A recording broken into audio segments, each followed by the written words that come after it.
Thanks. So, I think the point to start out with is there are similarities and there are differences with regard to third-party vendors. But I think one of the main points to take away is that all third-party vendors are not created alike. There's quite a bit of diversity in what we're referring to when we talked about vendors. There are differences in terms of how we need to treat them, how we need to act with them, or interact with them.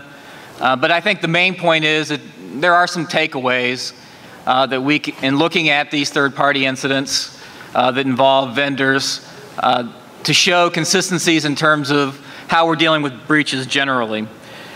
So when I talk about security, I think about a castle and a keep. And it's not just because of the visual, I like the visualness of that, but I think it helps put into context that we want to keep our data in the main keep. We want to protect it. We want to build walls around that. Well, with third parties, we're starting to extend the perimeter of what is required in order to maintain protection and security. Not all third-party vendors are made alike, and I can't go through all the examples of the different third-party vendors, but I'll talk about three, two of which I don't think we've really included in our discussion recently. So, Rick Bortnick's here and Emilio Cividanos is here, and we dealt with something in 2005. We dealt with a breach where the cause was the customer's lack of sufficient security. You haven't seen a lot of that lately, but I think given the change in technology, the fact that now the customer has a gateway into the systems via mobile applications, via user passwords, I think we're going to begin to see this type of third party, not necessarily a vendor, but a third party that's going to become involved in these cases and affect security. The second is employee-owned devices. So if you don't know what I mean by that, a lot of companies are starting to say, employee, bring your phone, bring your laptop, bring your tablet, use your own device. We're going to allow you to have company data on it, or we're going to allow you to have virtualization, which is accessing applications via equipment that's not owned by the company.